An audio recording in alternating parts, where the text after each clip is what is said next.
ಈ ಕತೆ ವಿಕ್ರಮ್ ರಾಜ ಮತ್ತು ಅವನ ನ್ಯಾಯಕ್ಕೆ ಸಂಬಂಧಿಸಿದ್ದು. ವಿಕ್ರಮ್ನ ರಾಜ್ಯ ದರ್ಬಾರದಲ್ಲಿ ಎಲ್ರೂ ಸುಖವಾಗಿದ್ರು. ಇಲ್ಲಿ ಕಳ್ತನ ವಂಚನೆ ಮಾಡೋರಿಗೆ ಸರಿಯಾದ ಶಿಕ್ಷೆ ಆಗ್ತಿತ್ತು. ಒಂದು ದಿನ ರಾಜನ ದರ್ಬಾರಕ್ಕೆ ಒಬ್ಬ ಕಳ್ಳನನ್ನು ಕರ್ಕೊಂಡ್ ಬರ್ತಾರೆ. ಮಹಾರಾಜರಿಗೆ ಜಯವಾಗಲಿ. ಏನಾಯ್ತು ಸಿಪಾಯಿ? ಇವನೊಬ್ಬ ಕಳ್ಳ ಮಹಾರಾಜರೇ. ಕಳ್ಳತನ ಮಾಡ್ತಿರುವಾಗ್ಲೇ ನಾವು ಹಿಡಿದಿದ್ದೇವೆ. ನಿನ್ನ ಹೆಸರೇನು? ನನ್ನ ಹೆಸರು ರಾಮ್ಲಾಲ್ ಮಹಾರಾಜರೇ. ನಿನ್ಗೇನು ತಿಳಿದಿಲ್ವಾ ಕಳ್ಳತನದ ಶಿಕ್ಷೆ ಮೃತ್ಯು ಎಂದು? ತಿಳಿದಿದೆ ಮಹಾರಾಜರೇ, ಆದ್ರೆ ಕಳ್ಳತನ ಮಾಡೋದು ನನ್ನ ಅಸಹಾಯಕತೆ. ಅಂಥದ್ದೇನು ಅಸಹಾಯಕತೆ? ಸರಿಯಾಗಿ ತಿಳಿಸು. ಕ್ಷಮಿಸಿ ಮಹಾರಾಜರೇ, ಇಂಥ ಸ್ಥಿತಿಯಲ್ಲಿ ನಾನು ಕಳ್ಳತನ ಮಾಡುವಾಗ ಸಿಕ್ಕಿಕೊಂಡ್ರೆ ಮೃತ್ಯುವಿನ ಶಿಕ್ಷೆ ಕೇವಲ ನನಗೆ ಸಿಗುತ್ತೆ. ಒಂದು ವೇಳೆ ನಾನು ಕಳ್ಳತನ ಮಾಡದೇ ಇದ್ರೆ ಹಸಿವಿನಿಂದ ನನ್ನ ಸಂಪೂರ್ಣ ಕುಟುಂಬ ಸಾಯ್ತಾರೆ. ಏನರ್ಥ? ಮಹಾರಾಜರೇ, ನಾನು ನಿರುದ್ಯೋಗಿ. ಕುಟುಂಬದ ಜವಾಬ್ದಾರಿಯನ್ನು ಪೂರೈಸಲು ಮೊದಲನೇ ಬಾರಿ ಕಳ್ಳತನಕ್ಕೆ ಹೊರಟಿದ್ದೆ. ದುರದೃಷ್ಟವಶಾತ್ ಸಿಕ್ಕಿಕೊಂಡೆ. ಹಾಗಾದ್ರೆ ಇದು ನಿನ್ನ ಮೊದಲನೇ ಅಪರಾಧ ಅಲ್ವಾ? ಹೌದು ಮಹಾರಾಜರೇ. ಅಂದ್ರೆ ನಿರುದ್ಯೋಗದ ಕಾರಣ ನೀನು ಕಳ್ಳನಾಗಿದ್ದಿ? ಹೌದು ಮಹಾರಾಜರೇ. ನಿನ್ಗೆ ಕೆಲಸ ಮಾಡೋಕೆ ಇಷ್ಟವಿಲ್ವಾ? ಇಲ್ಲ ಮಹಾರಾಜರೇ, ನನ್ಗೆ ಯಾರು ಕೆಲಸನೇ ಕೊಡ್ತಿಲ್ಲ. ಅದ್ಯಾಕೆ? ಭಗವಂತನ ಕೃಪೆಯಿಂದ ನನ್ನೊಳಗೆ ಒಂದು ವಿಶೇಷ ಗುಣವಿದೆ. ಆದ್ರೆ ನನ್ನ ಇದೇ ಗುಣ ನನ್ಗೆ ಅಭಿಶಾಪವಾಗಿದೆ. ಹಾಗಾಗಿ ನನಗೆ ಯಾರು ಕೆಲಸ ಕೊಡೋದಿಲ್ಲ. ಆ ವಿಶೇಷ ಗುಣವೇನು? ನಮ್ಗೆ ತಿಳಿಸು. ಮಹಾರಾಜರೇ, ಪ್ರತಿ ಹುಣ್ಣಿಮೆಯ ರಾತ್ರಿ ನನಗೆ ಯಾರಾದ್ರೊಬ್ಬರ ಬಗ್ಗೆ ಕನಸು ಬೀಳುತ್ತೆ. ಮತ್ತೆ ಸೂಕ್ತ ಸಮಯದಲ್ಲಿ ಆ ಕನಸು ದಿಟವಾಗುತ್ತೆ. ನನ್ಗೆ ನಿನ್ ಮಾತಿನ ಅರ್ಥ ತಿಳಿತಿಲ್ಲ, ವಿಸ್ತಾರವಾಗಿ ಹೇಳು. ನನ್ಗೆ ಒಳ್ಳೇದು ಹಾಗೂ ಕೆಟ್ಟದು ಎರಡೂ ಬಗೆ ಕನಸು ಬೀಳುತ್ತೆ. ಯಾವ ವ್ಯಕ್ತಿಯ ಬಗ್ಗೆ ನನ್ಗೆ ಕೆಟ್ಟ ಕನಸು ಬೀಳುತ್ತೆ, ನಾನು ಅವನಿಗೆ ಜಾಗೃತಿಯಲ್ಲಿರೋ ಕನಸಿನ ಬಗ್ಗೆ ತಿಳಿಸ್ತೇನೆ. ಮತ್ತೆ ಆ ಕನಸು ನಿಜವಾದಾಗ ಆ ಜನರು ನನ್ನನ್ನು ಅಪಶಕುನವೆಂದು ತಿಳಿದು ಕೆಲಸ ಕೊಡೋದಿಲ್ಲ. ಪ್ರಜೆಗೆ ಉದ್ಯೋಗ ನೀಡೋದು ರಾಜನ ಕರ್ತವ್ಯವಾಗಿದೆ. ನಾನ್ ನಿನ್ಗೆ ಉದ್ಯೋಗ ನೀಡ್ತೀನಿ. ಒಂದ್ ವೇಳೆ ನೀನು ಅಪರಾಧ ಮಾಡಿದ್ರೆ ಶಿಕ್ಷೆ ಖಂಡಿತ ಸಿಗುತ್ತೆ. ಸರಿ ಮಹಾರಾಜರೇ. ಆದ್ರೆ ಶಿಕ್ಷೆ ಮುಗಿದ್ಮೇಲೆ ನೀನು ನನ್ನ ದರ್ಬಾರಿಗೆ ಬಾ. ನಾನ್ ನಿನ್ಗೆ ಖಂಡಿತ ಉದ್ಯೋಗ ನೀಡ್ತೇನೆ. ನಿಮ್ಮ ಆಜ್ಞೆ ನನ್ಗೆ ವೇದ ವಾಕ್ಯ ಮಹಾರಾಜರೇ. ಆದ್ರೆ ಹೋಗೋಕ್ ಮೊದ್ಲು ನಾನ್ ನಿಮ್ ಬಗ್ಗೆ ತಿಳಿದ ಕನಸಿನ ಬಗ್ಗೆ ಹೇಳ್ಬೋದಾ? ಏನು, ನೀನು ನನ್ ಬಗ್ಗೆ ಕನಸು ಕಂಡಿದ್ದೀಯಾ? ಹೌದು ಮಹಾರಾಜರೇ. ಹೇಳು, ನಮ್ ಬಗ್ಗೆ ನೀನು ಏನ್ ಕನಸು ಕಂಡಿದ್ದಿ? ಅಶುಭವಾದ ಕನಸು ಮಹಾರಾಜರೇ. ಒಂದ್ ವೇಳೆ ಪ್ರಾಣ ಭಿಕ್ಷೆ ನೀಡುವಿರಾದ್ರೆ ಹೇಳ್ತೇನೆ. ಹೇಳು ಮಹಾರಾಜರೇ. ನೆರೆಯ ದೇಶದ ರಾಜ ಸೌಮಿತ್ರ ನಿಮ್ ರಾಜ್ಯದ ಮೇಲೆ ಬಹುಬೇಗ ದಾಳಿ ಮಾಡುವವನಿದ್ದಾನೆ. ಏನ್ ಬೊಗಳ್ತಿದ್ದೀಯಾ? ಈ ನಿನ್ನ ಕನಸು ಸುಳ್ಳು ಕಥೆ. ಯಾಕೆಂದ್ರೆ ರಾಜ ಸೌಮಿತ್ರ ನಮ್ ಪರಮಿತ್ರು. ಅವ್ರು ನಮ್ಮ ಮೇಲೆ ದಾಳಿ ಮಾಡಲು ಸಾಧ್ಯವಿಲ್ಲ. ನನ್ ಕನಸು ಯಾವಾಗ್ಲೂ ಸತ್ಯವಾಗುತ್ತೆ ಮಹಾರಾಜರೇ. ಒಂದು ವೇಳೆ ನಿನ್ನ ಈ ಕನಸು ಸತ್ಯವಾಗದಿದ್ರೆ ನಾವು ನಿನ್ನ ರುಂಡ ಬೇರ್ಪಡಿಸ್ತೇವೆ. ನನ್ಗೆ ಒಪ್ಪಿಗೆ ಇದೆ ಮಹಾರಾಜರೇ. ಆಗ ಒಬ್ಬ ಸಿಪಾಯಿ ಬರ್ತಾರೆ. ಮಹಾರಾಜರಿಗೆ ಜಯವಾಗಲಿ. ತೊಂದರೆಯಾಗಿದೆ ಮಹಾರಾಜರೇ. ಈಗಷ್ಟೇ ಗೂಢಚಾರರು ಸೂಚನೆ ತಂದಿದ್ದಾರೆ. ರಾಜ ಸೌಮಿತ್ರ ನಮ್ಮ ಮೇಲೆ ದಾಳಿ ಮಾಡುವವನಿದ್ದಾನೆ. ಏನ್ ಹೇಳ್ತಾ ಇದ್ದೀಯ ಸಿಪಾಯಿ? ನಾನು ಹೇಳಿದ್ದೇನಲ್ಲ ಮಹಾರಾಜರೇ, ನನ್ನ ಕನಸು ಎಂದು ಸುಳ್ಳಾಗೋದಿಲ್ಲ. ಸಿಪಾಯಿ, ಹೋಗಿ ಯುದ್ಧದ ಏರ್ಪಾಡು ಮಾಡಿ. ನಂತರ ವಿಕ್ರಮ್ ರಾಜ ರಾಮ್ಲಾಲ್ ಅವರಿಗೆ ಹೇಳ್ತಾರೆ, ರಾಮ್ಲಾಲ್, ನೀನು ಕಳ್ಳತನ ಮಾಡಿ ನಮ್ಮ ರಾಜ್ಯದ ಕಾನೂನು ಉಲ್ಲಂಘಿಸಿದ್ದಿ. ಆದ್ರೆ ಈಗ ನೀನು ರಾಜ ಸೌಮಿತ್ರನ ದಾಳಿಯ ಸುದ್ದಿ ನಮ್ಗೆ ತಿಳಿಸಿ ನಮ್ಗೆ ಸಹಾಯ ಮಾಡಿದ್ದೀಯಾ. ನಿನ್ನಿಂದ ಅತಿ ಪ್ರಸನ್ನರಾಗಿದ್ದೇವೆ. ನಿನ್ ಶಿಕ್ಷೆಯನ್ನು ತೆರವುಗೊಳಿಸ್ತೇವೆ. ಧನ್ಯವಾದ ಮಹಾರಾಜರೇ. ಮತ್ತೊಮ್ಮೆ ನೀನೆಂದು ಕಳ್ಳತನ ಮಾಡಬಾರ್ದೆಂದು ನಿನ್ಗೆ ಉದ್ಯೋಗ ಸಹ ನೀಡ್ತೇವೆ. ನಿನ್ನನ್ನು ನನ್ನ ರಾಜ್ಯದ ಮುಖ್ಯ ದರ್ಬಾರನೆಂದು ನೇಮಕ ಮಾಡ್ತೇನೆ. ಧನ್ಯವಾದ ಮಹಾರಾಜರೇ. ನಂತರದ ದಿನವೇ ರಾಮ್ಲಾಲ್ ಮುಖ್ಯ ದ್ವಾರದಲ್ಲಿ ದ್ವಾರಪಾಲಕನಾಗಿ ನಿಲ್ತಾರೆ. ಆದ್ರೆ ಅವರಿಗೆ ರಾತ್ರಿ ಹೊತ್ತು ಮಾತ್ರ ನಿದ್ರೆ ಮಾಡದೆ ಇರೋಕೆ ಆಗ್ತಿರ್ಲಿಲ್ಲ. ಅವಕಾಶ ಸಿಕ್ಕಿದ ಕೂಡ್ಲೆ ಮಲ್ಕೋಬಿಡ್ತಿದ್ರು. ಒಂದಿನ ಪೂರ್ಣಿಮೆಯ ದಿನ ಬಾಗಿಲು ಕಾಯ್ತಿದ್ದಾಗ ಅವರಿಗೆ ನಿದ್ದೆ ತುಂಬಾ ಬರ್ತಾ ಇತ್ತು. ನಡುರಾತ್ರಿಯಾಗಿದೆ. ಎಲ್ಲಾ ನಗರವಾಸಿಗಳು ಮಲಗಿದ್ದಾರೆ. ನಾನು ಸ್ವಲ್ಪ ಹೊತ್ತು ಮಲಕೊಂಡ್ರೆ ಯಾರಿಗೂ ತಿಳಿಯಲಿಕ್ಕಿಲ್ಲ. ಸರಿ ರಾಮ್ಲಾಲ್, ಸ್ವಲ್ಪ ಹೊತ್ತು ಮಲಗು. ಹೀಗೆ ಹೇಳಿ ರಾಮ್ಲಾಲ್ ಮಲ್ಕೋಬಿಡ್ತಾರೆ.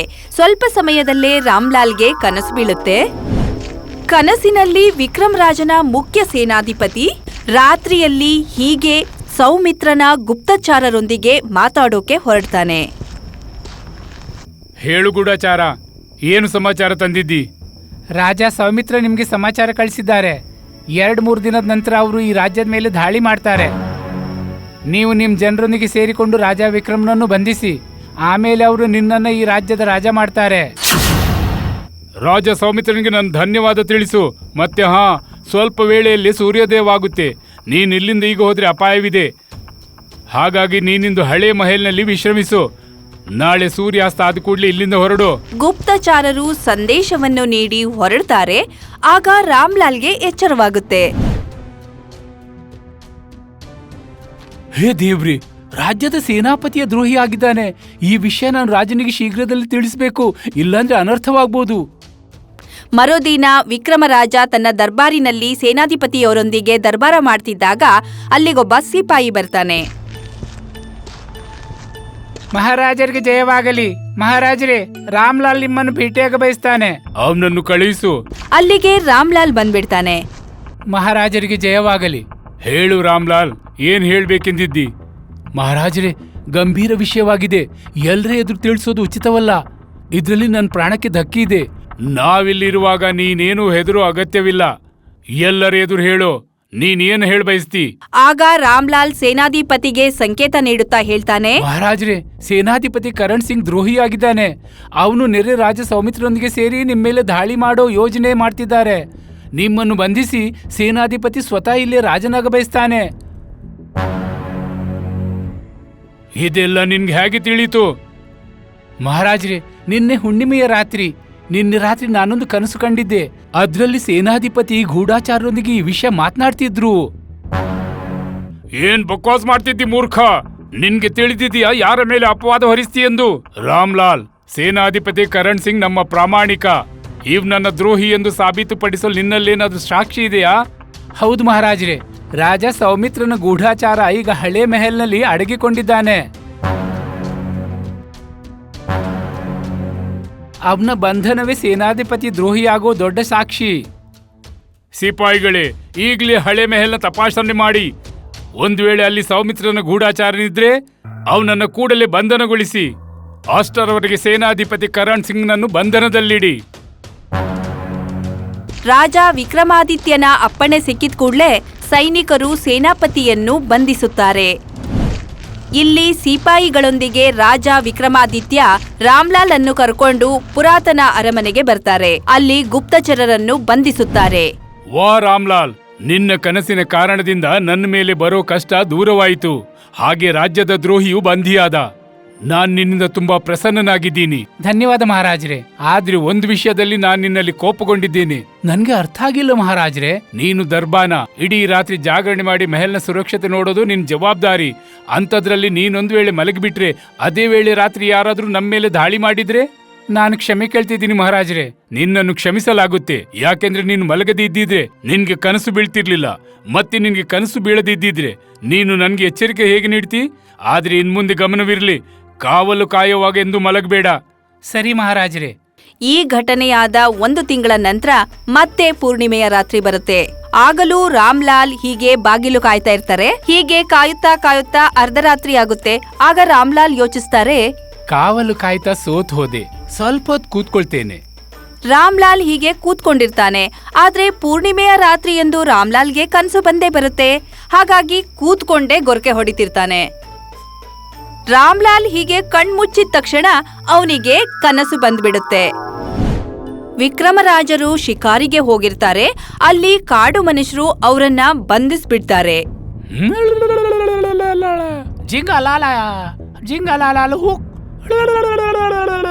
ನೋಡಿ, ನೀವು ಯಾರನ್ನು ಬಂಧಿಸಿದ್ದೀರೆಂದು ನಿಮ್ಗೆ ತಿಳಿದಿಲ್ಲ. ನನ್ನನ್ನು ಬಿಟ್ಟು ಬಿಡಿ, ಆಗ ನಾನು ನಿಮ್ಮನ್ನು ಕ್ಷಮಿಸಬಹುದು. ಆಗ ಅಲ್ಲಿಗೊಬ್ಬ ಸರ್ದಾರ ಬರ್ತಾನೆ.